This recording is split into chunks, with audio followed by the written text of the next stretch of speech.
Okay, we have somebody joining us on the phone with the last four digits of 7758. Can you tell me your name, please? Ken Kashoniak. Kenneth Kashoniak. Okay, thank you. All right, Ms. Krause, are you able to hear me okay?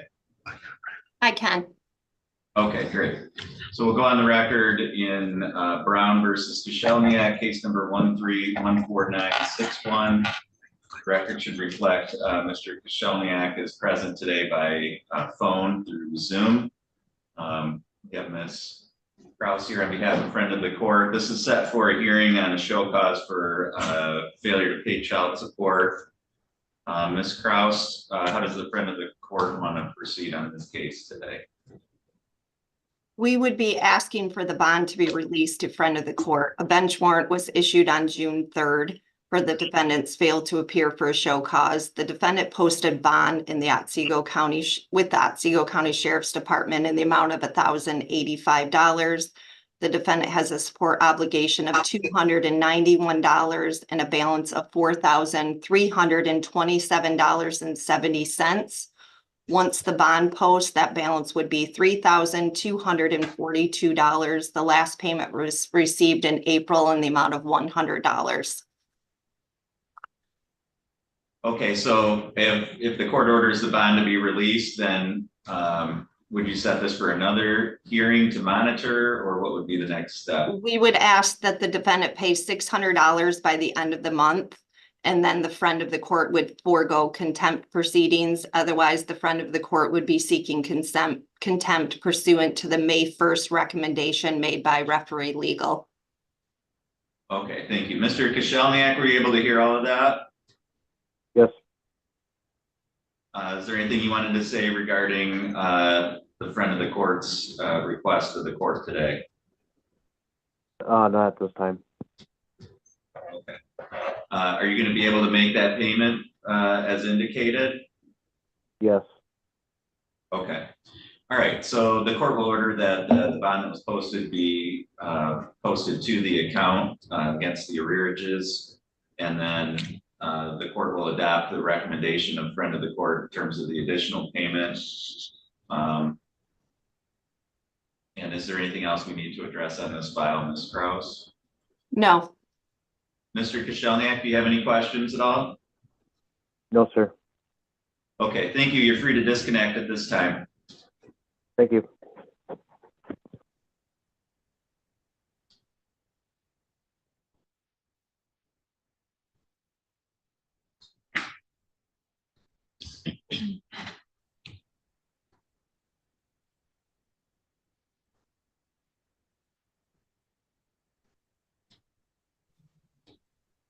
All right, sir, are you Tyler Hassel? Yes, Your Honor. Okay. All right, we're on the record now in Bergman versus Hassel.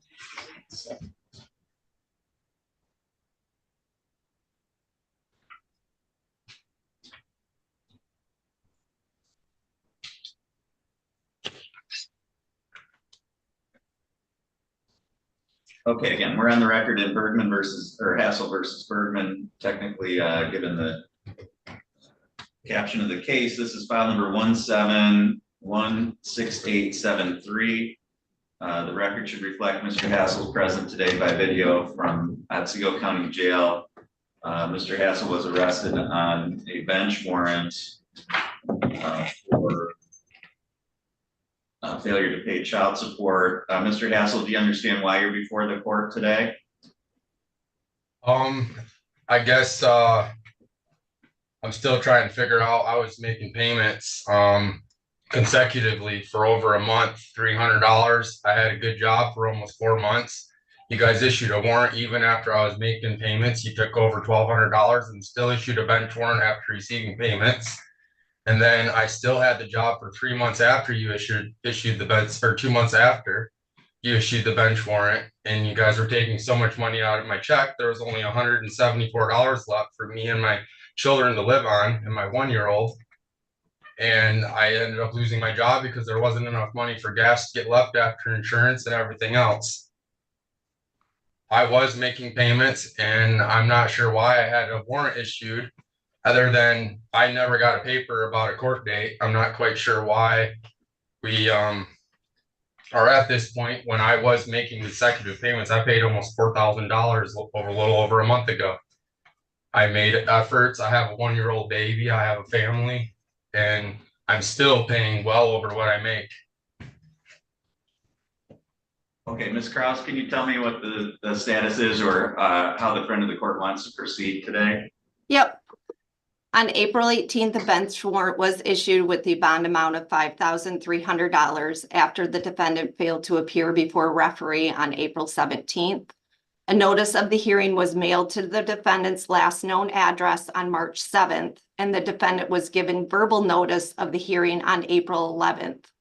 The defendant has a support obligation of $883 and a arrearage balance of $19,821.06. Friend of the court received information that the defendant was employed since February 26th. However, he did not report this employer, and the employment information was obtained from National New Hire. Friend of the court was able to put an income withholding in place and payments of $1,258.25 and $1,121.65 were received in May and April. However, no payments have been received since May 29th. The friend of the court is seeking to have the defendant found in contempt for his failure to appear on April 17th and for failing to pay his child support obligation out of available resources. Okay, Mr. Hassel, is there a reason why you didn't appear for that hearing in April? Yes, Your Honor. By the time I was working night shift at Cooper Standards here in town, it was a good job. And I was the entire time I worked there. For over 2 months, they were taking $300 a week, every week out of my check. I have the receipts for it all. They took well over almost $4,000 the entire time I worked there from me out of my check. And then I worked night shift. I got out and I ended up sleeping through my alarm. I apologize. And it was a big adjustment for me. I haven't worked night shift in years. I have a 1-year-old baby. I have 2 stepdaughters that I take care of and my spouse, and I apologize. And all I can say is I have $800 that I can give you guys right now.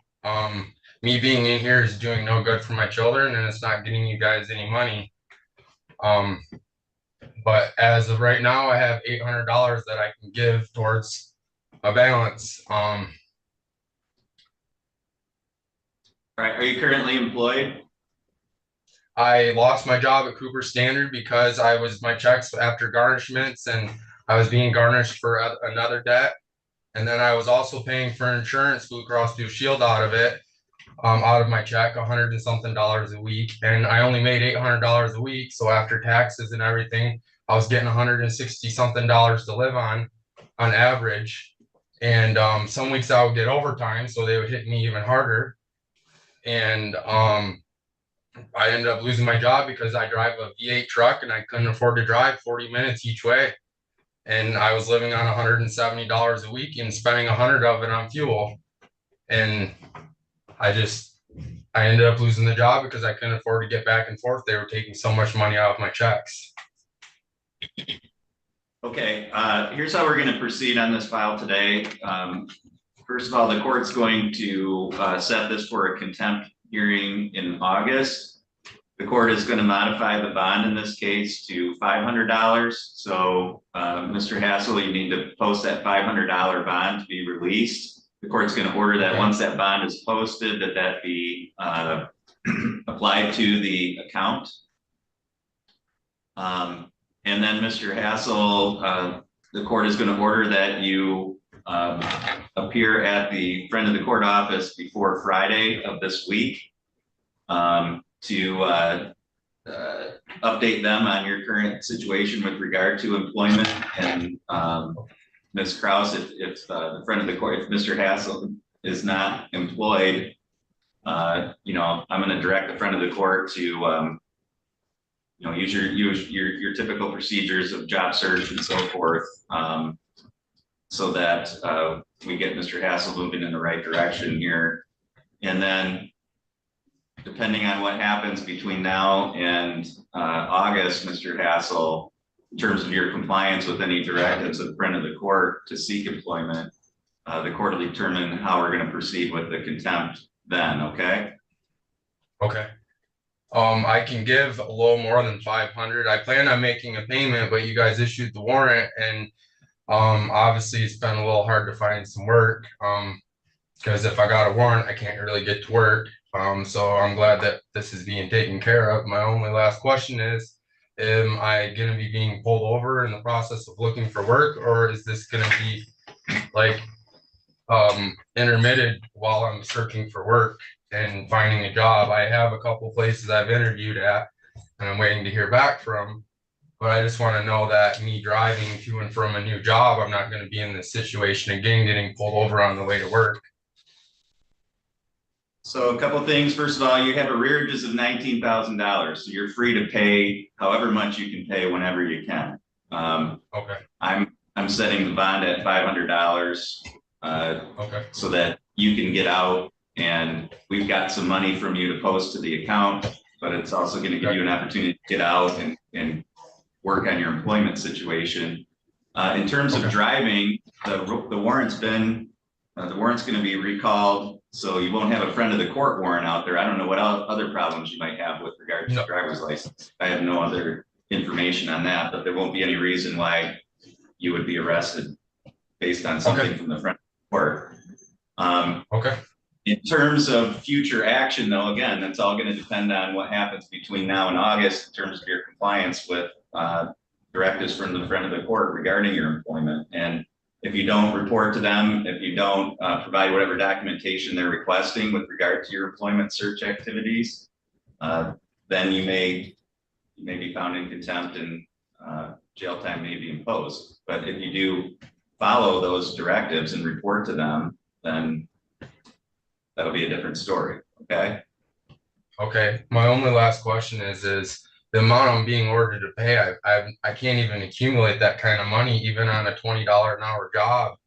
I'm just trying to figure out how I'm supposed to, like, most jobs are paying $15 to $17 an hour on average right now. And that's not even, if you add that up, that's a little less than $2,400 a month after insurance and taxes. And then you guys are taking $1,200. And then I got a house payment. I got a 1-year-old child and I got 2 stepdaughters. And I'm just trying to figure out how I can come up with that kind of money, because there's just not a lot of jobs that are paying the amount I'm being charged right now. And I haven't got to see my kids in almost 6 months. I haven't seen Sebastian and Elena in over 6 months in a year. I've seen my kids maybe 7 times. So there's a process for reviewing the amount of child support that you're being ordered to pay. And there's a process to have that adjusted or modified. And so when you meet with friend of the court, I think that needs to be one of your questions, is whether you qualify to have that reviewed at this time. Okay. All right, Ms. Kraus, is there anything else that you needed in terms of the order for going forward? No, thank you. All right, so Mr. Hassel, again, just make whatever arrangements you need to have made to have that $500 payment made, and then you'll be released, okay? Okay, thank you, Your Honor. And again, before Friday of this week, you need to report to the friend of the court office. I need to come to them. Yep. And what am I just letting them know if I find work or if I don't find work, or? They're going to direct you how to proceed further once you report to them, okay? Okay. Is there going to be a paper sent to me explaining, so I just come up to the front of the court office then, or do I got to do a Zoom, or do I call them? Nope, you need to go there in person. You will get some paperwork that explains in writing everything that I told you here today. Okay. Okay. All right, we're going to go ahead and disconnect at this time. Thank you, sir.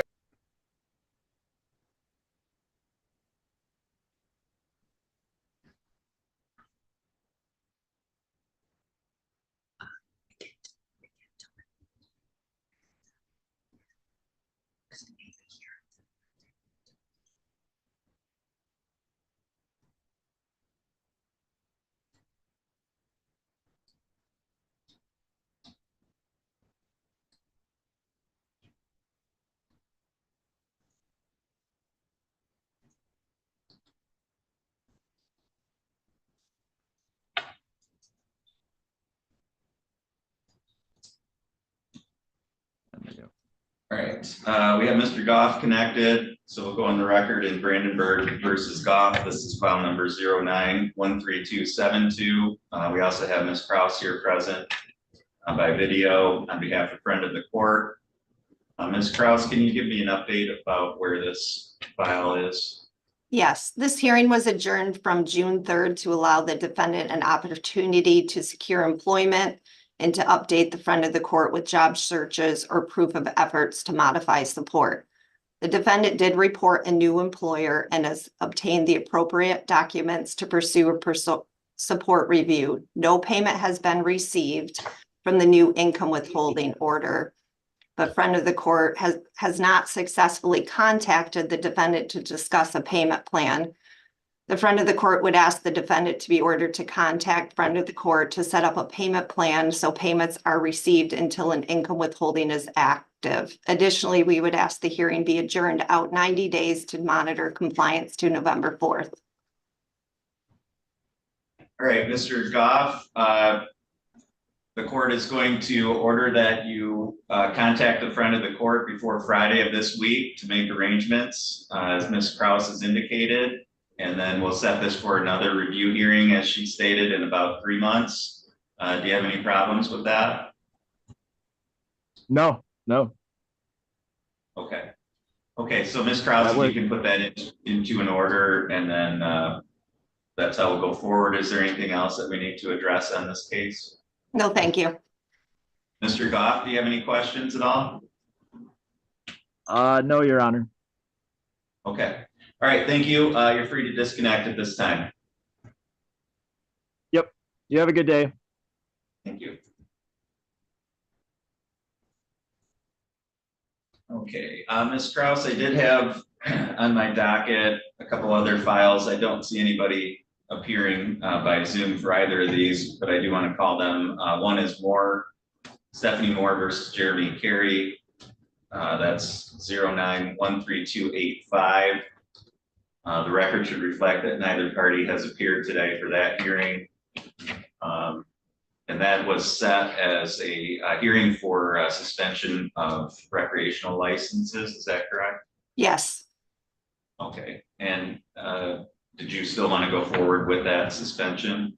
yes, Okay. And just for the record, that's with regard to Mr. Carey. He's the payer. Is that correct? correct. And is he at least 2 months behind in his payments? Yes, Okay. And do we currently have an income withholding order with regard to him? we do not. His obligation is $643 and the arrearage is $22,118.53. The last payment was received in November of 2023. The notice of the proposed suspension was mailed on April 23rd. The defendant did not pay the arrearage in full or request a hearing. Since the petition was filed by the friend of the court, there's been no payments or contact from the defendant. Okay, thank you. So the court finds that the statutory grounds have been met for suspension of Mr. Carey's recreational or sporting licenses, and the court will sign that order once that's been presented. And then finally, I had Rochette versus Rochette, file number 1817101. Again, neither party has appeared on that file this morning. How did you want to go forward on that one? Yes, a bench warrant issued on January 25th of 2023 for the defendant's failure to appear for a show cause hearing. The defendant posted bond at the Otsego Sheriff's Department in the amount of $600. This is an arrears only case with a balance of $229.50. The office would ask for the bond to be released to the friend of the court, so a portion can be applied towards the defendant's balance. And additionally, monies would be issued back to the defendant by paper check to the last known address. Okay, thank you. The court will order that those funds be released to the account. And are there any other hearings that we need to set on that case? No. Okay. All right, and did you have any other files that I missed that we need to address today? No, I don't believe so. Thank you. Okay, great, thank you.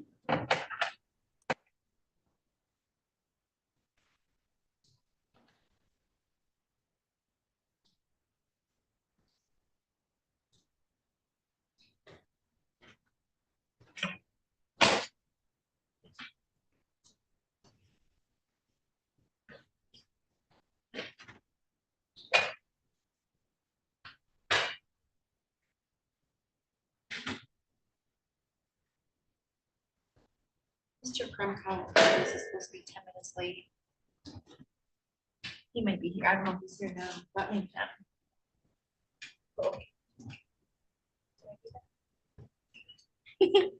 Did you do that? Quit it. Is that all right? Oh, and then Yes. you need to turn it?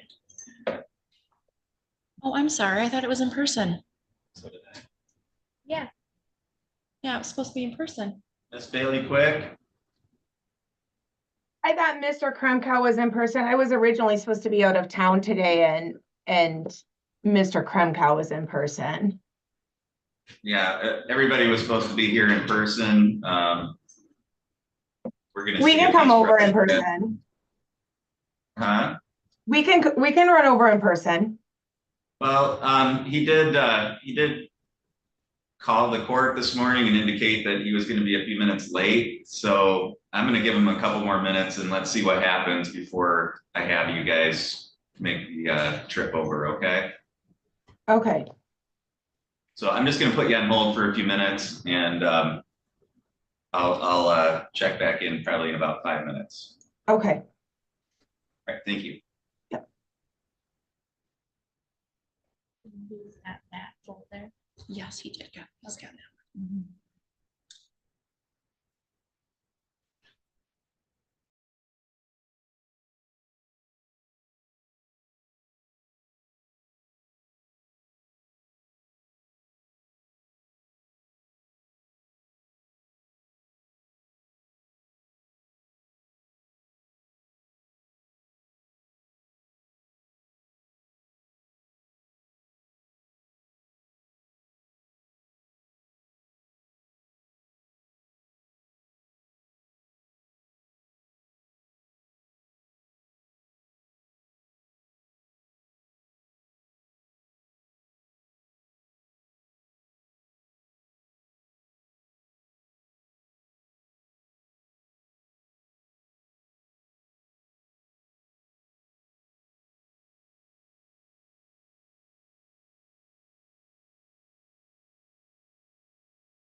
record in Kremkow versus Kremkow, case number 1415608. Ms. Bailey, quick, if you put your here.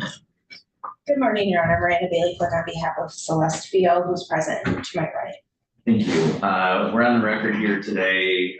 This is a show cause hearing for why Mr. Kremkow should not be held in contempt. The court notes for the record, this hearing was set for 9:15. It's now 9:35 by my clock. Mr. Kremkow did call the court and indicate he was going to be a few minutes late this morning. Ready, Mr. Kremkow? Yes, sir. Okay, why don't you come right over there and have a seat.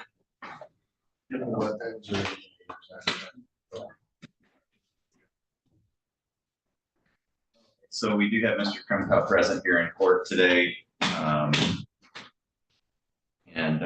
Ms. Bailey Quick, I did have a chance to review the show cause. So this deals with order that the referee issued for approval of out of international travel. Is that right? That is correct. Okay. And there was no objection filed to that. And your allegation is that Mr. Kremkow has not complied with that order by, signing whatever needs to be signed to allow the child to leave the country. At the time of, it was that Mr. Kremkow signed the necessary paperwork to have my client renew the passport application. Mr. Kremkow is in possession of the prior passport, which is also needed in order to renew the passport. We would need that returned to my client in order for her to finish the renewal process. I will note for the court that this past Friday, Mr. Kremkow did provide a new passport, the paperwork with his signature and the correct notary information. He did previously provide back in the middle of May, the signed after we filed the show cause. However, the notary information did not match. The notary, Mr. Kremkow signed the notary statement and application dated May 5th. The notary signed the date of notarization as August 9th of 2024. As soon as we received that from the front of the court, my client provided him notice of that, and he still did not timely get that back to her. The most frustrating part of all of this is that the front of the court approved this back in March and directed that Mr. Kremkow timely sign the necessary paperwork. He didn't do it. He waited until after we filed the motion to show cause. And even still after that, Mr. Kremkow didn't do it. And after, again, providing him notice that the signature information wasn't going to work because it was going to be denied because the notary information didn't match his date. And he still waited until this past Friday, knowing that today was our court date. All of this delays my client from being able to proceed forward with travel with the minor child. And it causes my client attorney's fees and costs. But for bringing this motion before the court, we don't believe that Mr. Kremkow would have actually ever signed the motion or the passport application. And so that's the frustrating part of this. We would have withdrawn this motion. But again, we don't believe Mr. Kremkow would have actually followed through had we not filed the motion and had the court date not be set for today. Because again, he waited, even though we timely filed and noticed him with all of this in multiple different formats, by mail, by email, and through the Our Family Wizard, which is how the parties communicate. He chooses not to look at the communication and until he wants to. And he'll look at other communication, but he won't look at particular communication. And that's the frustrating part of this. And all it does is it impacts the minor child and it delays my client and it costs her more time and money with attorney's fees and costs. So what needs to be done as of right now? At this point, we have the signed application. We now need the passport that he has in his possession so that she can turn that in. Otherwise, that will cause a delay. Because otherwise, I believe the the government considers that a lost passport and they need that turned in with the application in order to proceed forward. Okay, so that's the only thing you need. That's the only Sitting thing here we right need now. still. All right, Mr. Kremko. Well, to begin with, she, after this, judgment came out and I were to sign this passport release. Just, what, 3 days after that order came out, she was already messaging me about why is it not turned in yet? So I was in communication with her as to, hey, I haven't received it yet. I don't have it. When I did get it, I messaged her and said, hey, it finally showed up in the mail. I'll get it taken care of. The next following day is when they filed for the contempt for today.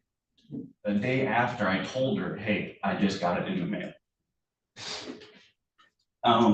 So I got it taken care of. It probably wasn't within the 12-hour period that they wanted it in. The mix up on the dates on the thing, I had nothing to do with that. Maybe it was a mistake on my part.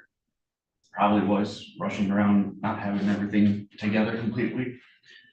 But I didn't do that intentionally. I signed the paperwork and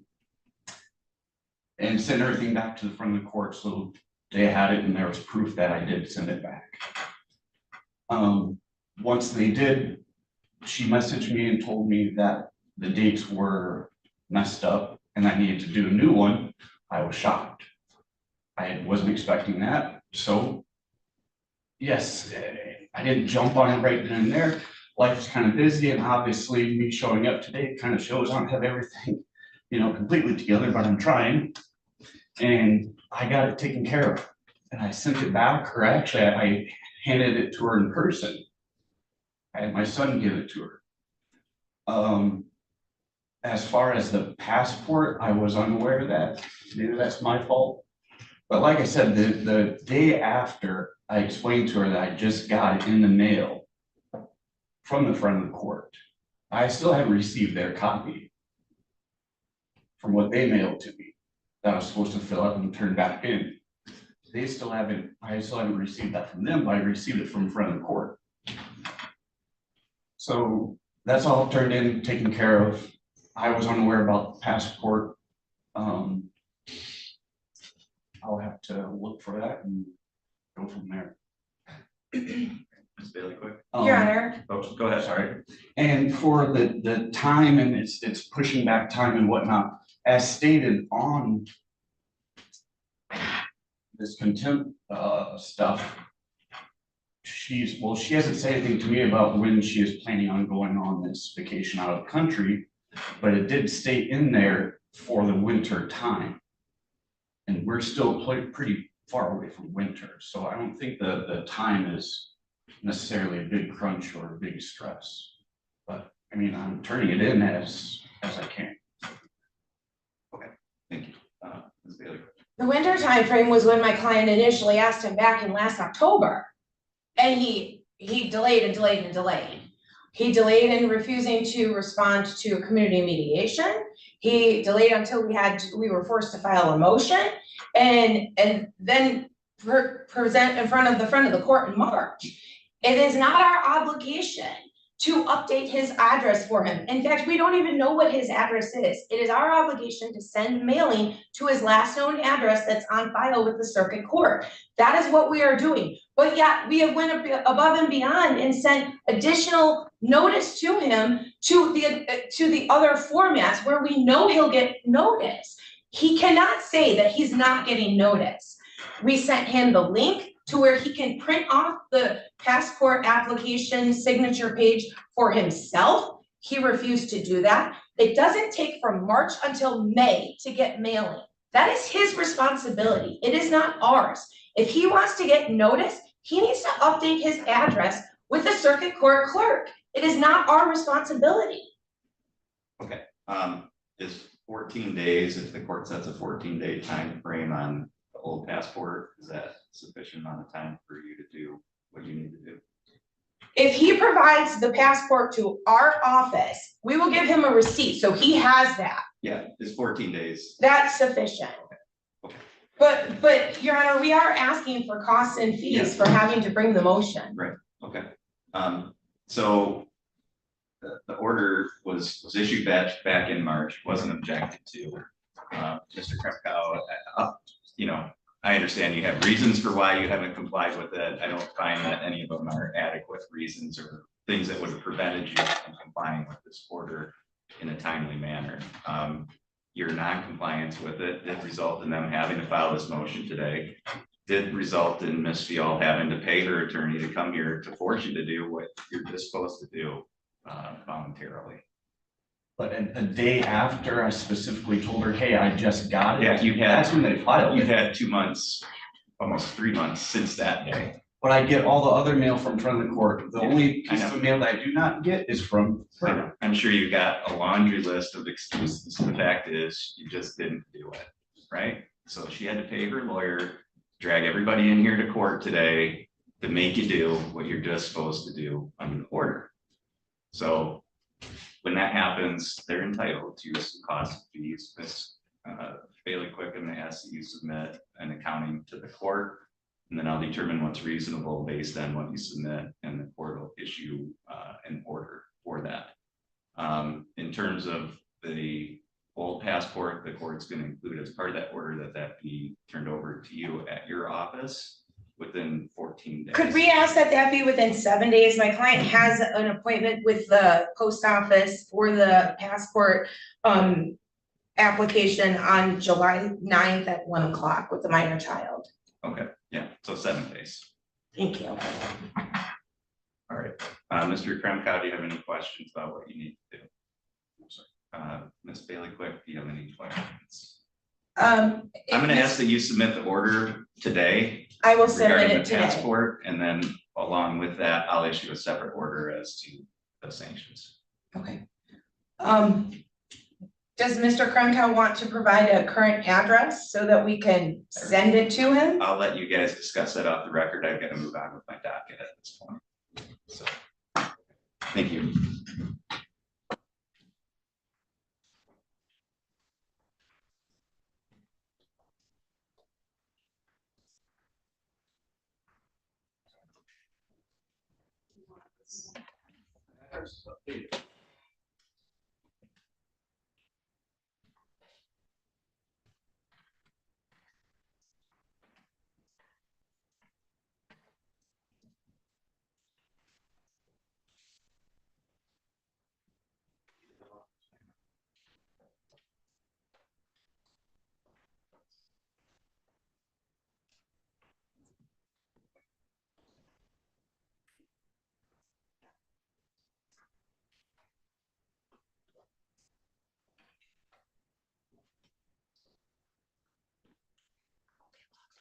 Mr.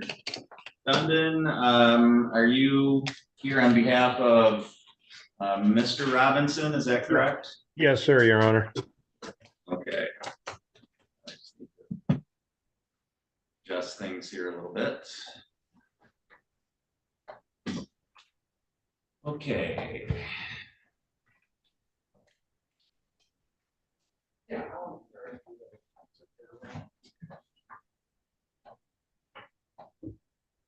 Right, I'm not seeing Miss Robinson.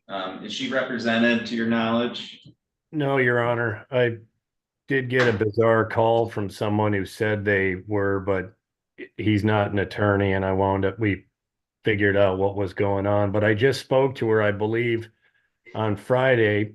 I actually have talked to her here and there and mentioned that I proposed that we try mediation, and I believe she agreed. But again, I don't want to speak out of turn, but. All right, well, let me go on record in that Yes, case officially here. So this is Robinson versus Robinson, case number 2419660. This was set for 9:30. It's now 9:50. Mr. Robinson is present along with his counsel. Ms. Robinson is not present. And so This is just set for a scheduling conference here today. Did you want the court to just order this to mediation, Mr. Dundon, and see where it goes from there? Yeah. Yes, Your Honor, if you could, that'd be great. And then I guess we'd ask for 120 days of discovery if we could. And then hopefully it's all unnecessary, but I guess I want to cover my bases. Sure. Okay, so we'll set discovery for 120 days, mediation to occur within that time. And any other scheduling dates that you would like to address today? No, sir. I think we're good to go. Okay, I will put that into an order, and then the court will send out notice of the date and time for that next status conference at about 120 days. And if the parties are ready to finalize things, we can take proofs that day. If not, then we can see where things are at. Thank you, you and your client are both free to disconnect at this time. Sounds good. Thank you, Your Honor.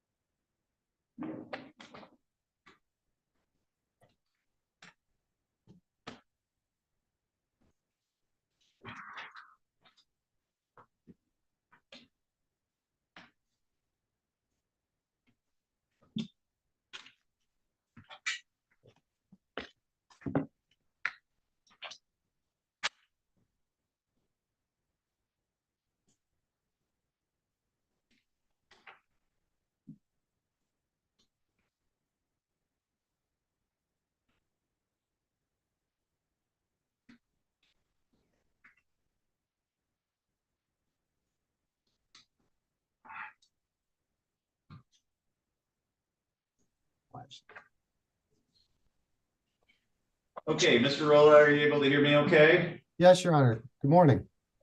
Good morning, thank you. We'll go on the record in Wagner versus Heim, and this is case number 2419691.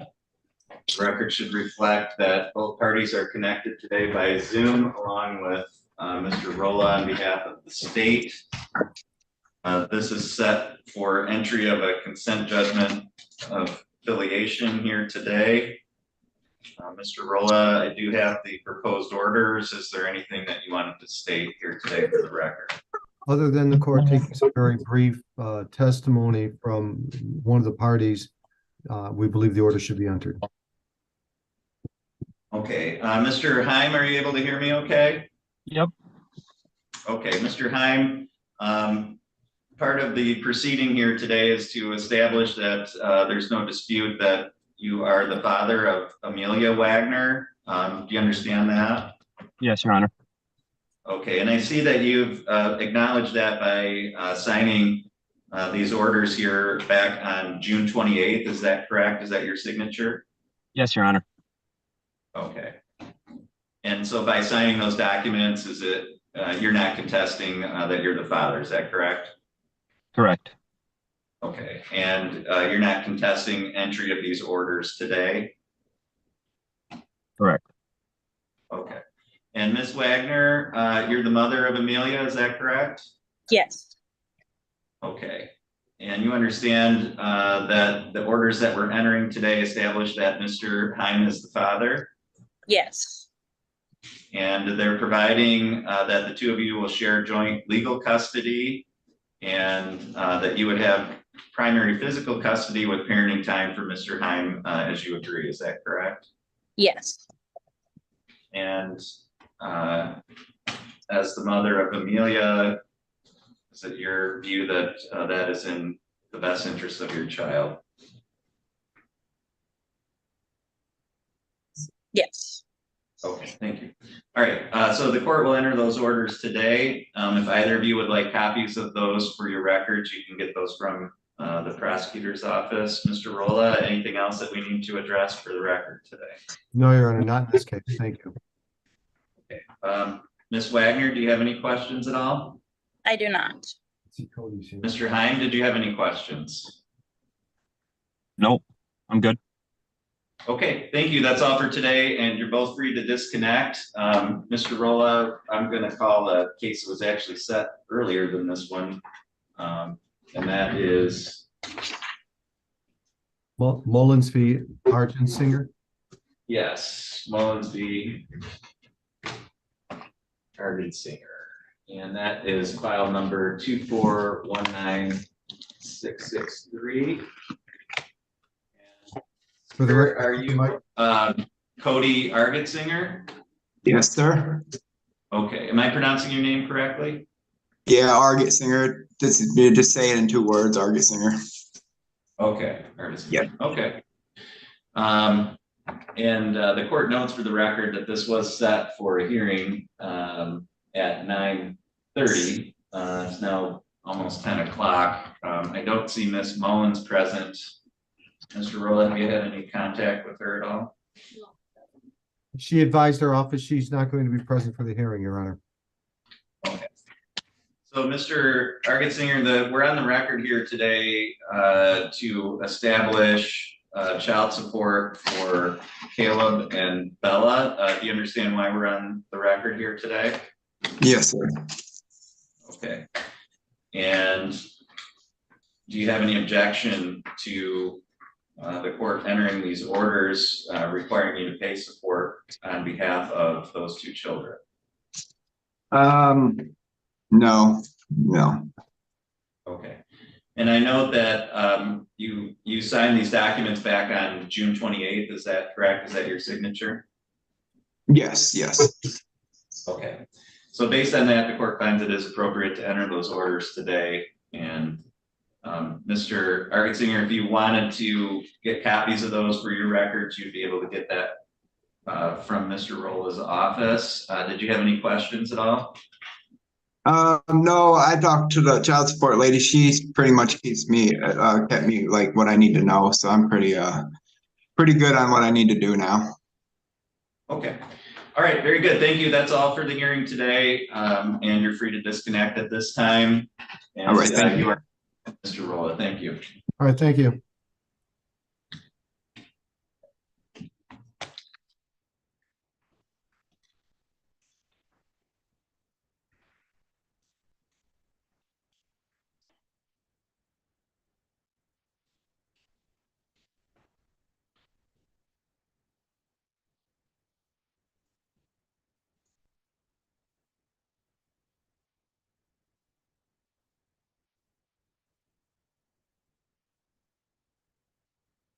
Okay, our next hearing is set for 10 o'clock. We're just a couple minutes ahead. I see one of the parties present, so we're just going to take a short break to allow the other party to appear.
Ms. Kraus, I might need you if are you there?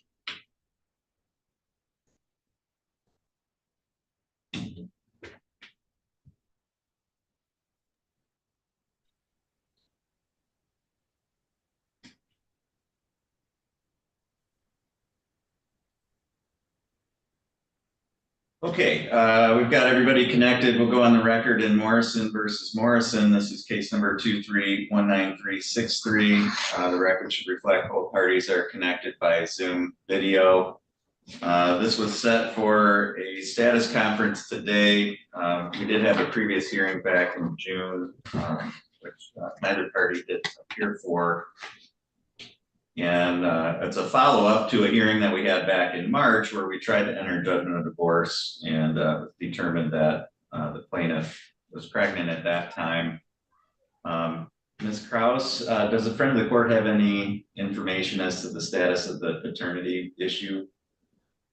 No, there's actually not been any contact since March when the plaintiff requested that information be resent to her. Okay, Ms. Morrison, can you tell me what's going on with your case here? Yes, I had a conversation that I remembered having with Jesse, and I guess there was a misunderstanding between him and I where I thought he was filling out paperwork and he thought I was filling out paperwork, and neither of us realized until just before our meeting today that this misunderstanding happened. Okay, so you still want to go forward with the divorce, is that correct? Yes, please. Okay, and Mr. Morrison, you as well? Yes, sir. All right, so Ms. Kraus, just so I'm clear, they picked up the paperwork, they just haven't done anything with it yet, is that right? Correct. It was mailed out. It wasn't picked up. Okay, Ms. Morrison, do you still have the paperwork? I would have to look, but I do not believe so. I had some people come through and clean the house recently, right before the pregnancy was over, and a lot of stuff has been misplaced. So I couldn't tell you for sure if I have that paperwork or not right now.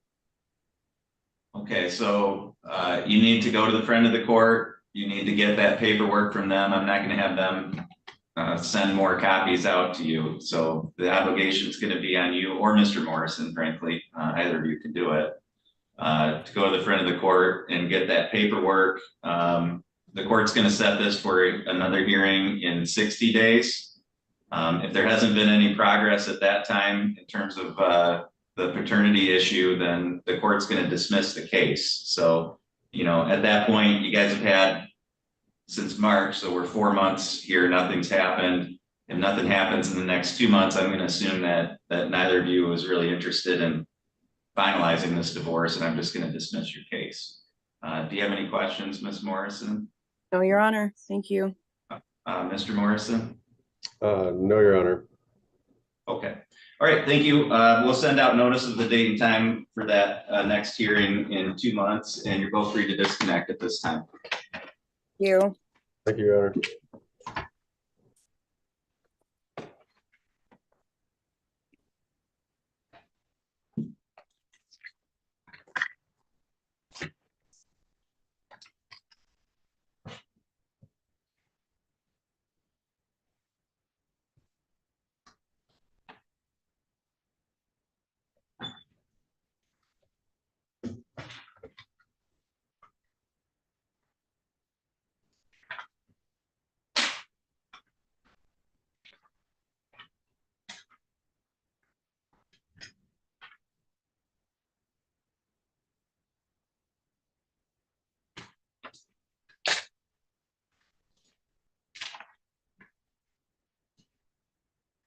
All right, we also had another 10 o'clock hearing, Goddard versus Goddard. That was case number 2319521. Um, Looks like court had set this for hearing back in June. Neither party appeared for that hearing in June. So the court set it for one final hearing today. Again, that was at 10 o'clock. It's now 10:06. Neither party has appeared on that file here today. So the court's simply going to dismiss this case and close out the DM file. I know that it's joined with a support file. Ms. Kraus, have either of them been participating in any hearings related to the support issues? There had been contact from the defendant, but outside of that, in regards to the uniform support order that was entered in April, outside of that, there hasn't been. So I guess the office would request, the front of the court would request that the order be unconsolidated and for us to review what actions need to be taken in regards to the DS case. Yeah, okay, I think that's appropriate because I think that would need to go forward outside of what's happening with the DM file. So they have been consolidated. The court will dismiss again the DM file. Did you want me to set any kind of hearing in the support case, or are you going to have that set before the referee? If appropriate, we could go forward with setting it in front of the referee. Okay. Okay, thank you. Any other matters with those files that we need to address today? Not that I'm aware of. Thank you. Okay, thank you. Our next hearing is set for 10:30, so we'll take recess until that.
All right, Mr. Glenn, are you able to hear me okay? I am. How are you? Okay, good, thank you. I'm just waiting for Mr. Thompson to connect, so if you could just hang on the line here for just a minute. No problem.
Okay, Mr. Glenn, I've got Mr. Thompson signing in right now, so should be able to get started momentarily.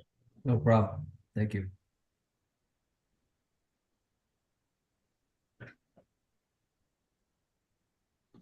Okay, we've got everybody connected, so we'll go on the record now. This is Martell versus Simpkins, case number 2218919. If I could just have counsel put your appearances on, starting with plaintiff, please.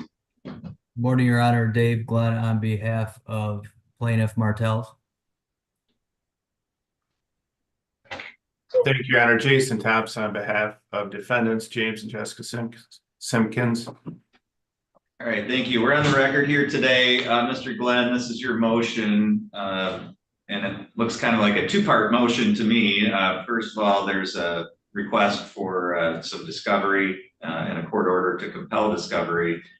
And then it sounds like you're asking for some relief with regard to the placement of the boat hoist. And so, Mr. Glenn, anything that you wanted to state today by way of oral argument? Yeah, thank you, Your Honor. I don't know if you'll recall or not, but when we were last with you in person at the settlement conference, it was my understanding when we adjourned from that conference and ultimately the court indicated that it would extend out discovery for the specific purpose of the parties exchanging discovery with regard to the specifically to the cameras, because I think my understanding, if my memory is correct, we all agreed that that was right for summary disposition after the details of those cameras were made available. That way we could present to the court whether or not that was an unreasonable invasion of privacy or a nuisance based on the type of cameras, the what those cameras were capable of doing as far as zoom, potential night vision, things like that. We just needed to get that information for the purpose of filing a motion for summary disposition and possibly Mr. Thompson doing the same to eliminate that portion of the case. And I left, and I think all parties left your chambers thinking that was the next step.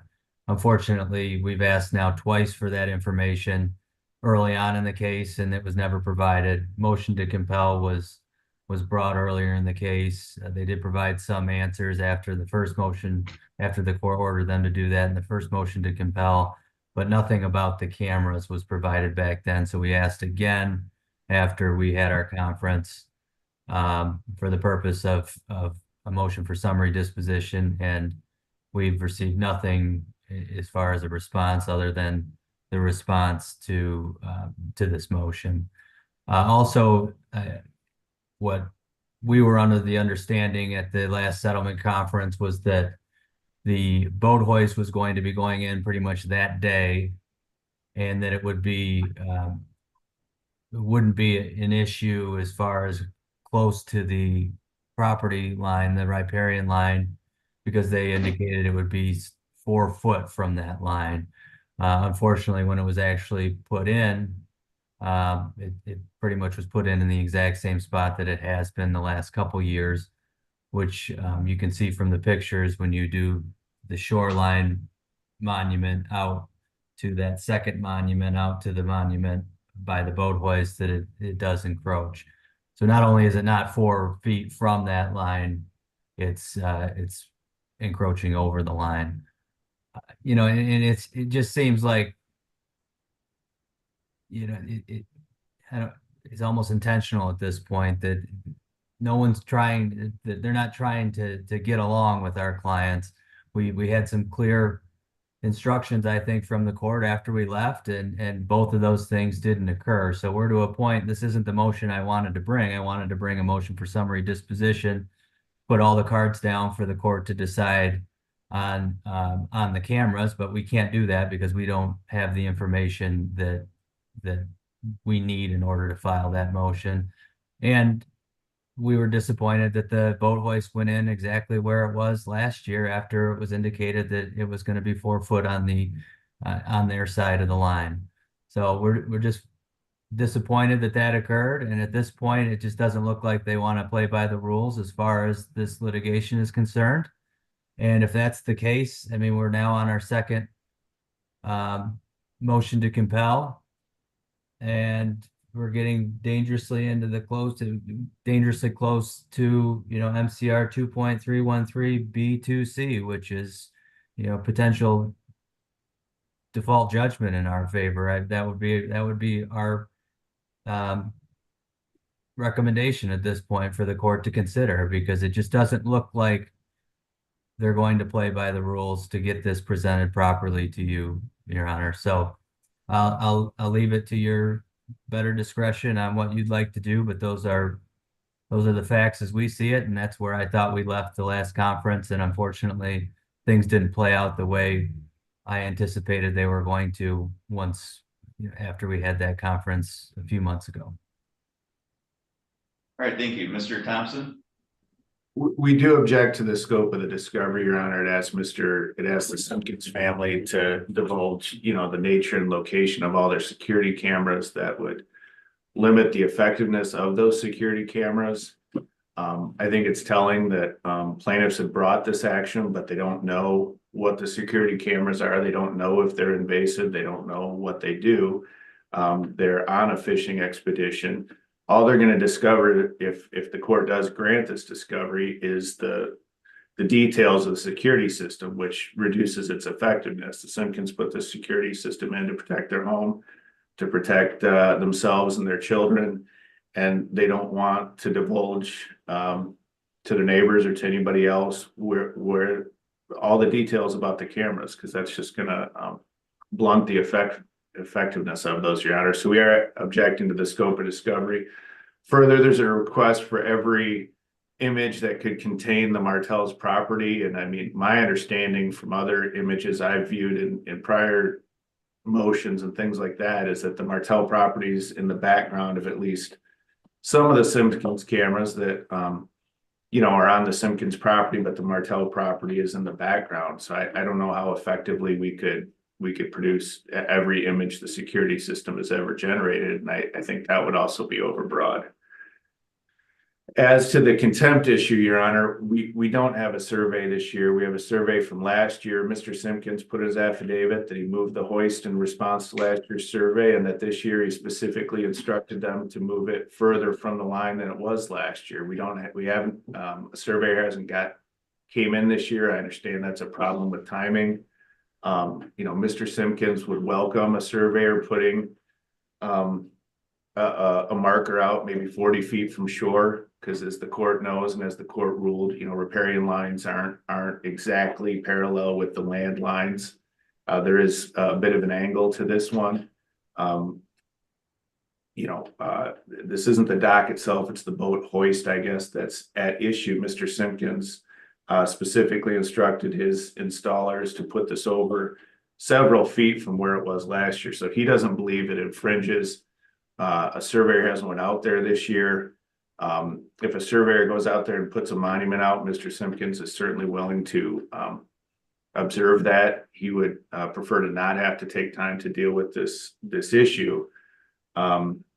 So we're asking that the court deny the request for contempt, or in the alternative, have a full evidentiary hearing. And as to the motion to compel, we're objecting to the discovery that the plaintiff seeks in this case. Thank you.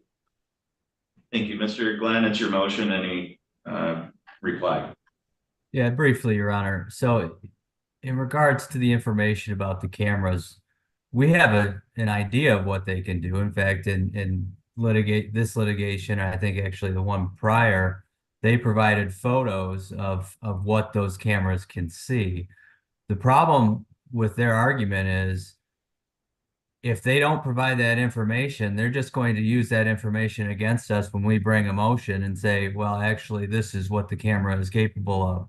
So we need to know precisely what the camera is capable of to determine whether or not it is a nuisance, whether or not it is an invasion of privacy. If that has a ridiculous zoom on it or night vision capabilities, that is far beyond what the human eye can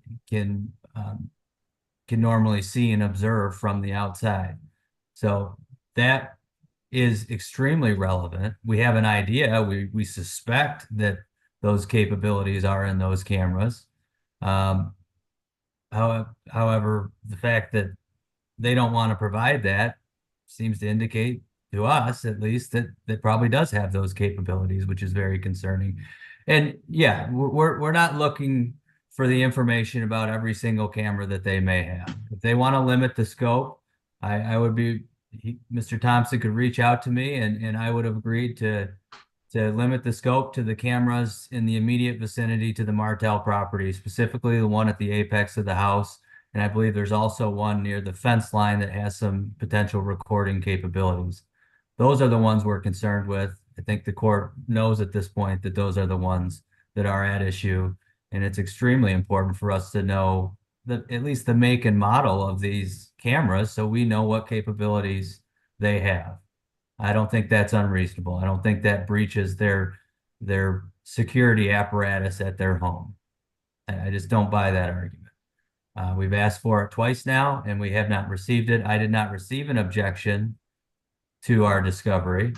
The only objection I've received at this point is from Mr. Thompson at this hearing and in response on Friday to our motion. So we need the information, and more importantly, they're just not playing ball at this point. We're not moving this thing forward because every time we feel like we have a path forward, it falls apart when we try and execute that plan. So it was clear that that information needed to be exchanged after our last settlement conference. So each of the parties could file their respective motion for summary dispositions, but we can't do that because that information wasn't provided. As far as the survey, that line has been surveyed ad nauseum. There are monuments out there based on that survey that are drilled into the bottomlands with buoys sticking up. So there is no question, no genuine question as to where that line is. And there's no question that when you draw a rope from the monument on the beach out through that middle point out to the end point, that hoist is encroaching. So I don't think it does us any good to go out and have a surveyor confirm that and delay this another few months. It's unnecessary. They know that they're encroaching. All they have to do is move their hoist over, and that's resolved. Thank you. Okay, I did have a chance to review the briefs that were filed by each party along with the exhibits to those briefs. First of all, looking at the issue with regard to discovery, as council's aware, Michigan has a very broad policy regarding discovery. Any information that's relevant or reasonably calculated to lead to relevant or admissible evidence is discoverable as long as it's not privileged. In this case, we're not dealing with information that would be privileged. So the question is it relevant and is it within the scope of discovery? One of the claims here does involve the cameras and potential invasion of privacy, and where does that line meet? And I know that, in my discussions with council off the record in chambers at the settlement conference, we did discuss that as an outstanding issue and what is the legal standard, and that was something that may be right for a motion for summary disposition as to whether that standard is violated. So the court finds that the cameras are relevant to some of the plaintiff's claims here. I do think a couple of the discovery requests are overbroad and are frankly would have little relevance to an argument that the cameras are violating any right to privacy of the Martells. But I do think some of them are relevant to it. So the court is going to grant the motion with regard to interrogatories number 1 and 2, and the request for production 1 and 2. The court is denying the request with regards to requests for productions 3 and 4. Again, I don't think they need the Simpkins need to produce all photographs or stored videos that have ever been taken, and I don't think the instruction manuals, sales receipts, and so forth are relevant. I think plaintiffs have access to the information through the first interrogatory, and they can look up instruction manuals and so forth to the extent that they want that information, but I don't think the Simpkins should be required to produce that. So again, the court's granting the motion in part with regard to interrogatories 1 and 2 and requests for production of documents 1 and 2. The court's denying the motion with regard to 3 and 4. I also agree that the Simpkins have a legitimate concern about who may get this information regarding, from a security standpoint. So Mr. Glenn, I'm going to ask you to draft an order and submit it under the 7-day rule reflecting the ruling of the court on the motion to compel, and include in that the plaintiffs are not to disclose the information regarding the security cameras to any third parties. So that information is just to be maintained and used in this litigation only. And so in terms of a protective order, the court would order that information not be disclosed outside of council.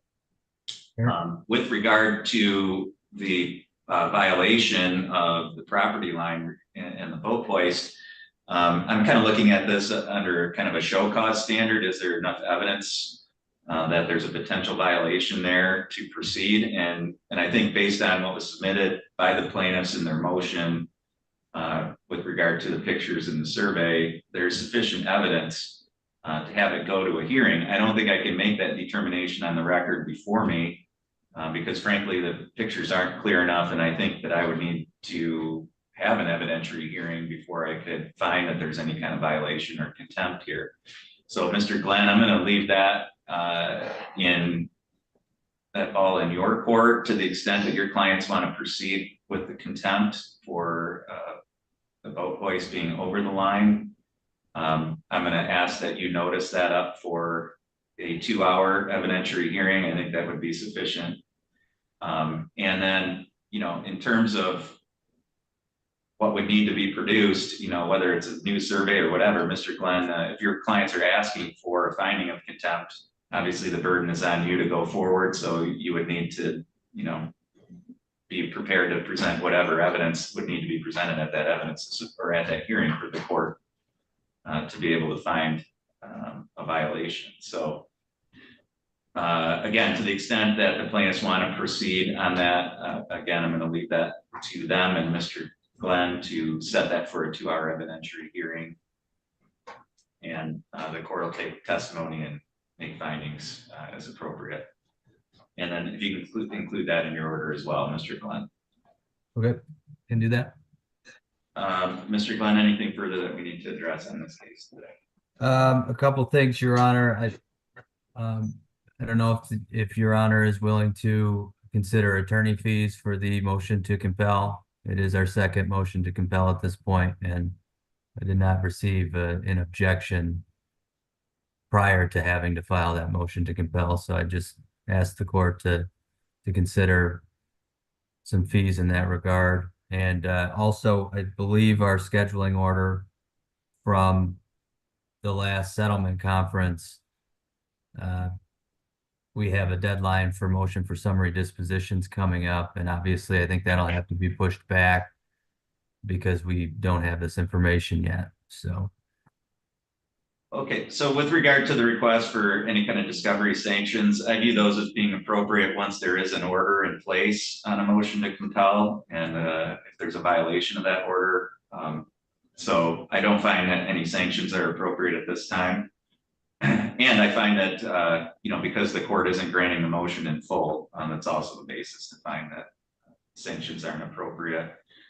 With regard to extending the guideline or the scheduling dates, I don't have that scheduling order right in front of me. What is the current motion cutoff?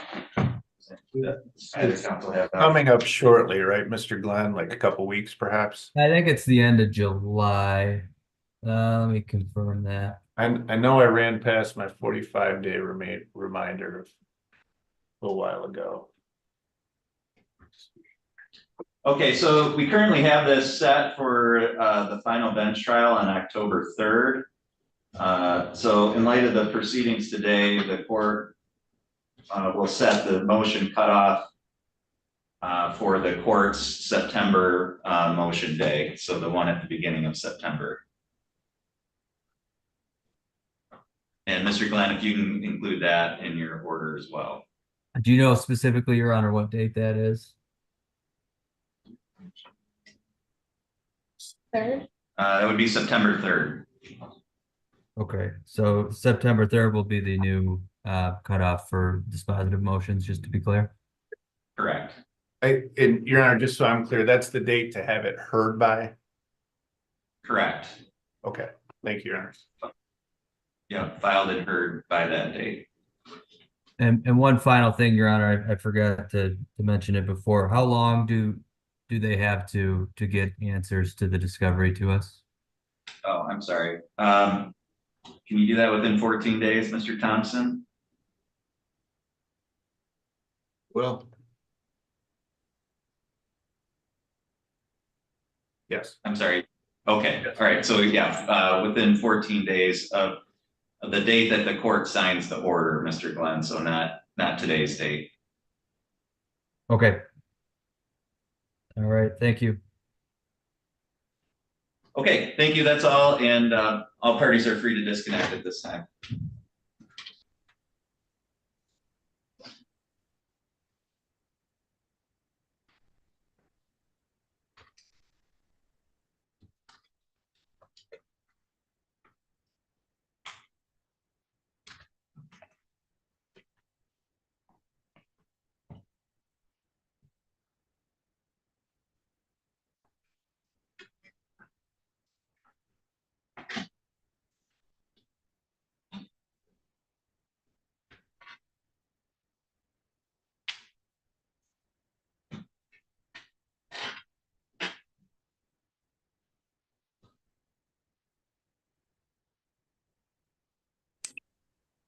Good morning, Your Honor. Morning.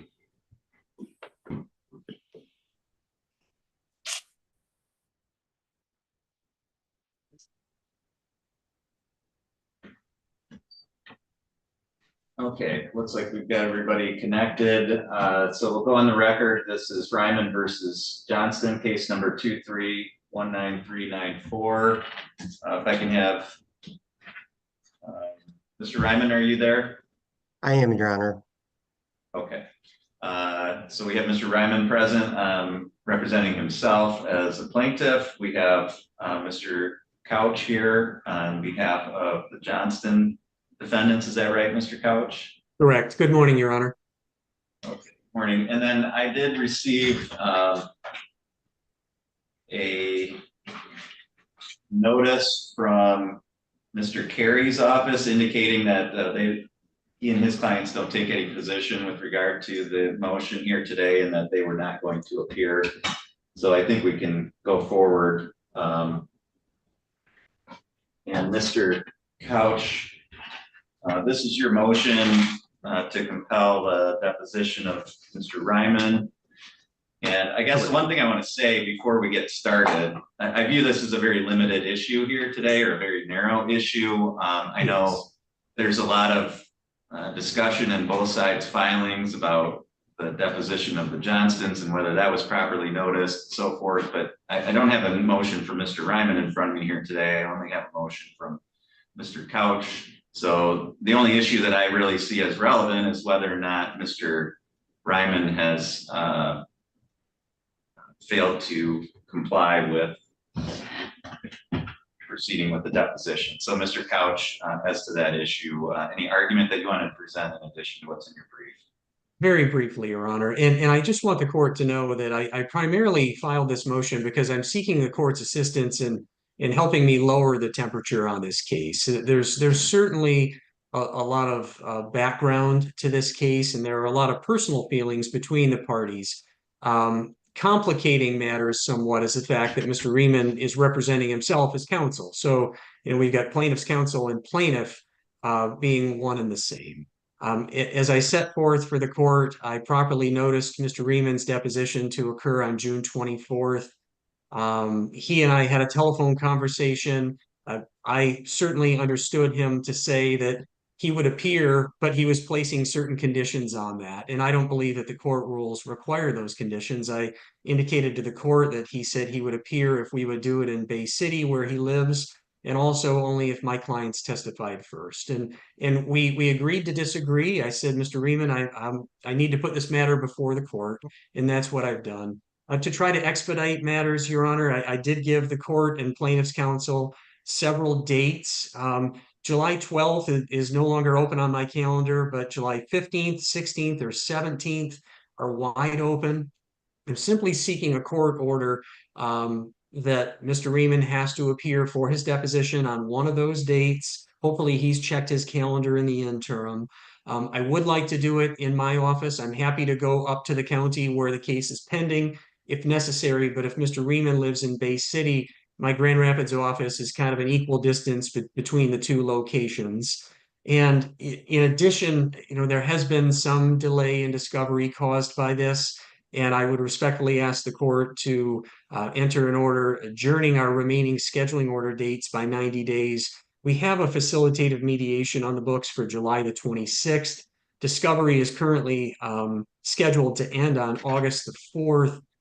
It would be a little tight if we were to do Mr. Reamond's deposition mid-July and still have that discovery cutoff. I want the court to know, though, that we've been working hard in going forward with discovery. Of course, the parties have exchanged initial disclosures. We've had a couple of experts take a look at the properties up there. We're just waiting for their final report. So it's not as if the parties have not done anything and we're coming before the court asking for more time because of that. It's just that I've had this wrinkle with trying to get Mr. Reamond's deposition. And then the last request that I would make, it's not in my motion. I just don't want there to be an issue at Mr. Reamond's deposition.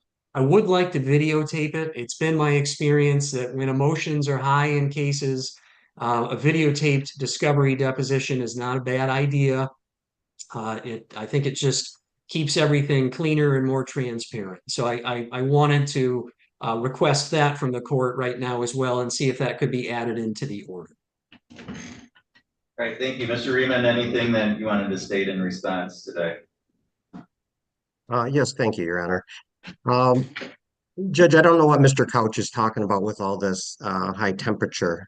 There's only been one person causing a problem with discovery in this case. And although Mr. Couch makes a really nice presentation and appearance and sounds very nice and cooperative, he has been the only attorney of the 4 on record for Mr. Johnston to, well, although they've all filed improper motions, which again will be part of my motion regarding his client's failure to show up for their depositions. Mr. Couch's first thing he did in this case was ask for a 90-day extension, and he asked all counsel to agree that no depositions would take place in that time period, etc. And although I was very cautious of that, for a very important reason, Your Honor, I did eventually agree to that. And that's how we arrived at the August 4th date. But as the court can see from my exhibits attached to my response, I've been trying to take the defendant's depositions by cooperation since September 18th. So okay, over Mr. 9 Reamond, months. Mr. Reamond, as I indicated at the beginning, this isn't a motion to compel from your side. So to me, whether or not you've had problems with discovery, if you had that, then you need to file motions to compel, and that's not in front of me today. So I only want to deal with the issue of you and your deposition, okay? Okay. Yes, thank you, Your Honor. I was just responding to Mr. Couch's preface to his arguments of how cooperative he's been and how uncooperative I've been. That's just not true. But as to this motion, Your Honor, I am not asking sanction or seeking an order at this time. I am going to put it all together for the court so you can see everything that's going on in this case. And I will be asking for sanctions because in addition to the other frivolous motions that have been filed in this case is completely frivolous. Under MCR 2.625, of course, counsel signing motion to compel discovery is obligated to put forth facts and law that would support that. So the first thing he has to prove is that I did not provide discovery. I'm not objecting under the deposition notice in any event. I didn't, and that's proper notice. And I did not refuse to appear for my deposition. I was concerned that Mr. Couch was laying that up, that he was trying to set a circumstance where he couldn't make that argument. So I did put everything in writing, Your Honor. He had a meeting with me where he threw a fit because I wouldn't agree to cancel the Johnston's depositions because of the history. And I explained that history to them, and the history is in the exhibits attached to my response. To the most part, Your Honor, there's more. But Mr. Couch wanted me to cancel his client's depositions. And when I refused to do that, only because he wouldn't agree to give me a date to do his clients. And Your Honor, Mr. Couch first asked for deposition dates to take my deposition. Let's stay on mine. In March, early March, and he suggested several dates for early May. I agreed to those dates, at least several of them, and we arrived at a date that he picked. I believe it was May 9th. On May 8th, and then we had agreed, Your Honor, to do the Johnstons and my debt. The day before that, so 2 months after we said it, he canceled it. He just sent an email from his secretary saying, I know we had reserved tomorrow, but we're going to cancel that. So nobody asked my permission. Nobody asked new dates. Mr. Couch, in that email canceling that, he asked for, I'm sorry. Yes, he asked to consider additional dates. So I immediately responded to him on May 10th, or I'm sorry, on May 9th, and said, why don't we use June 24th? Because I had reserved that, Your Honor, for deposition of the neighborhood witnesses, but most of them have provided affidavits now to me that counsel has. So I said, we won't need that date anymore. Why don't we use June 24th?